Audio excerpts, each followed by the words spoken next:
de tener ya el cierre de las bolsas europeas. Y mientras, saludamos ya a nuestro siguiente invitado, Luis Benguerel, gestor independiente. Luis, muy buenas tardes, gracias por acompañarnos estos minutos. Hola, buenas tardes. Bueno, Luis, tenemos una semana en la que no hemos gozado de grandes referencias macroeconómicas, pero sin duda el plato fuerte lo vamos a tener mañana con el dato de inflación de Estados Unidos, IPC del mes de diciembre, que evidentemente será un dato más que recolectará la Reserva Federal de cara a los próximos pasos que dé. La próxima reunión, la decisión la vamos a conocer el 1 de febrero.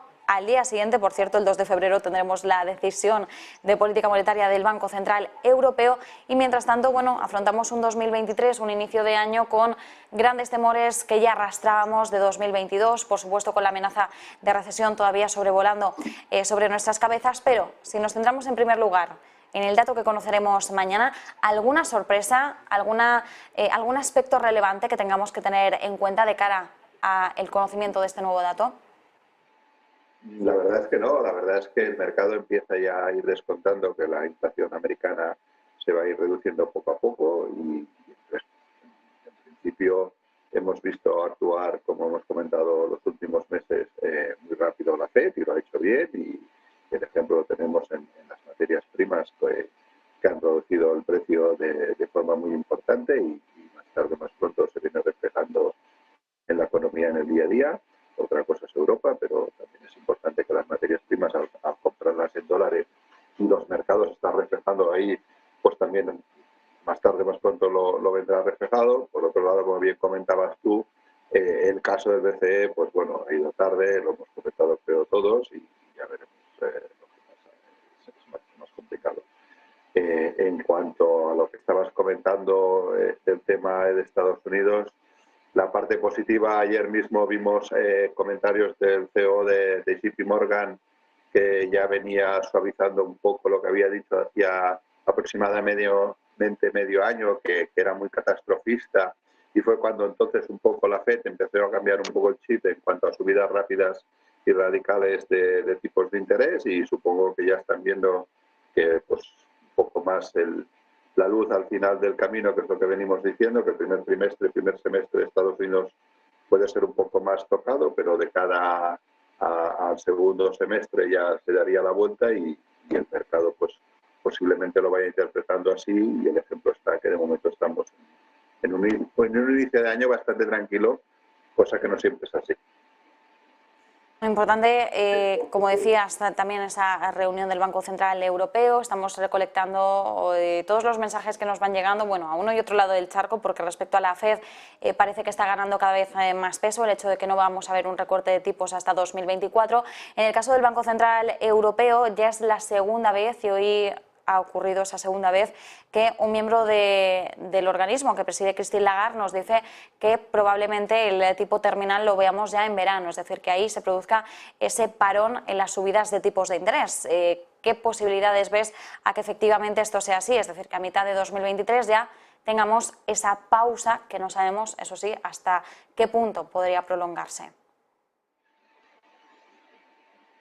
Si ya es complicado intentar averiguar lo que va a hacer la FED, es mucho más complicado intentar averiguar lo que va a hacer el Banco Central Europeo, y no por el actual, sino por los últimos años siempre nos ha llevado un poco más de culo a todos los analistas en el sector, ¿vale? Es posible que, si bien lo van ya insinuando, lo que te comentaba un poco, al final, en caso a las materias primas, por el tema inflacionario, tenía que actuar la FED y lo ha hecho, y tenemos precios de maíz y de cereales caídos, y del Brent, pues ya lo hemos comentado los últimos meses como se ha visto reflejado. Yo no me atrevo a apostar lo que va a hacer el Banco Central Europeo. La verdad, yo ya hace muchos años, y te estoy hablando de cuando estaba la época del Trichet, que ya dejé de intentar averiguar qué iba a hacer el Banco Central Europeo, porque realmente nunca sabes lo que te va a hacer. El ejemplo lo hemos tenido ahora, la de meses que le ha costado empezar a actuar, ¿no? Mientras están actuando de forma importante y bien el Banco Central Americano, la FED, y en Europa parecía que habían perdido la llave para abrir el despacho y actuar, ¿no? Por lo tanto, es complicado y no me atrevo realmente a predecir qué va a hacer. Bueno, importante esto porque sí que es cierto que, como bien nos decías, Luis, sí ya es difícil entender o intentar adelantarnos a cuáles van a ser los próximos movimientos de la Reserva Federal. Cuando hablamos del Banco Central Europeo, sin duda alguna, se nos complica esa tarea.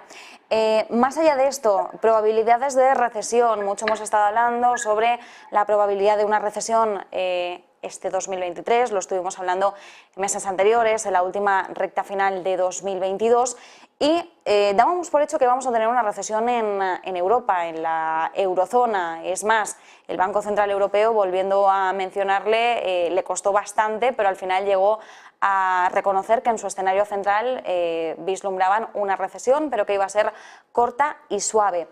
Goldman Sachs nos dice que no ve una recesión en 2023 en Europa, que podría evitarla. ¿Cuál es la expectativa? ¿Cómo estás viendo este entorno? Pues como hemos comentado siempre que hemos hablado, en Europa es mucho más complicado. En Estados Unidos, en principio, actuaron rápido y lo que te estaba comentando, la veo, si llega, será muy corta y una salida de estas famosas de nube rápida, ¿vale? En Europa es mucho más complicado. Al final tenemos al Banco Central actuando por un lado, cada gobierno actuando por el otro. En una situación tan complicada como la actual, tendrían que ir más unidos lo que sería Europa, gobiernos y Banco Central, pero aquí cada uno va por libre y por lo tanto pues, puede ser mucho más complicado. La parte positiva es que a la vez, como nos comentábamos, las materias primas han bajado y eso también afecta a Europa y por lo tanto puede ayudar a no entrar tanto en una recesión. La parte negativa es lo que te comentaba, básicamente es que sigue Europa actuando cada uno por su lado y antes que existiera Europa en sí tenías un banco central que aún podía coordinarse un poco dentro de los gobiernos de cada país, ahora cada uno va por libre y en una situación como la actual puede hacer mucho daño el ir cada uno por libre. Por lo tanto, en el caso de Europa no podemos englobar de que todos los países funcionen igual, como podríamos englobar más en el caso americano, ¿no? Y ahí habría que centrarse si realmente cada país va a salir mejor o peor parado. Luis, y en medio de este contexto, si miramos ahora mismo oportunidades de inversión, mucho estamos comentando que este 2023 podría ser el año de la renta fija, como bueno, la niña bonita, ¿no?, posible de este año. Veremos qué es lo que ocurre, renta variable, cuáles son las expectativas, dónde ponemos el foco ahora, porque estoy segura de que hay muchos espectadores que son inversores minoristas, que están buscando pistas después de un 2022 que ha sido bastante volátil, turbulento, en el que ha sido difícil encontrar esas oportunidades de inversión sin llevarnos grandes sustos. Al final también estamos, cuando estamos tan metidos en el día a día y en el ruido cortoplacista, a veces es un poco difícil ver un horizonte más a medio o largo plazo. Entonces, ahora mismo, ¿qué tipo de pistas podríamos ofrecer a los inversores? Si miramos en un horizonte, como bien comentas tú, más a medio y largo plazo, tendríamos que ser un pelín más prudentes en la renta fija. Hay que recordar que creo que en general la gran mayoría de analistas y gente del mercado venía hablando de la burbuja de la renta fija, y estoy hablando desde el 2010, 2011, 2012, o sea, más de 10 años, más de una década. Al final ha reventado. Entonces, si damos por hecho, como bien comentabas, que aún el Banco Central Europeo y la FED tiene que seguir subiendo tipos, por lo tanto, los precios de la renta fija bajarán, porque significa que los rendimientos subirán. Hemos de tener presente que van siempre descorrelacionados, ¿no? Por lo tanto, si queremos entrar en renta fija, busquemos algo a corto plazo, muy a corto plazo, para esperar a que los bancos centrales pues hablen de freno ya, de subidas de tipos. Entonces, valorar dónde queremos entrar, no hay que tener prisa en este caso, ¿no?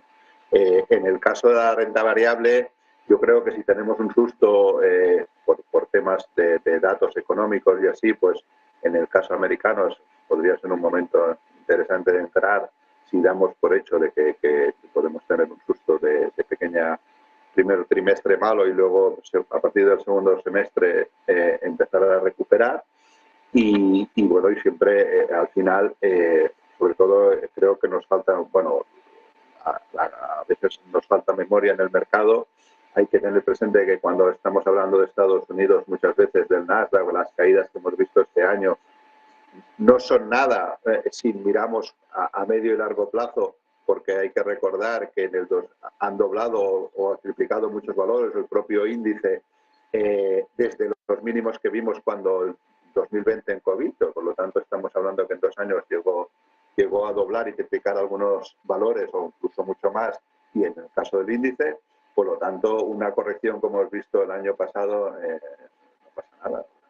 En el mercado, para mí no ha sido simplemente una corrección. No, yo, con los años que llevas en el mercado, en el sector, no he visto momentos de pánico y de crisis. Lo hemos visto puntualmente en criptos, con lo que hemos visto por falta de regulación y así, pero en el mercado de renta variable hemos visto correcciones importantes en algunos valores, en algunos índices, pero no hemos visto los momentos de pánico que hemos vivido en el año 2007, 2008, 2009, o en el año 2000, ¿no? Por lo tanto, en principio estamos en una sana corrección.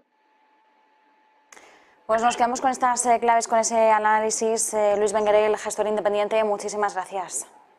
Venga, a vosotros, muy bien.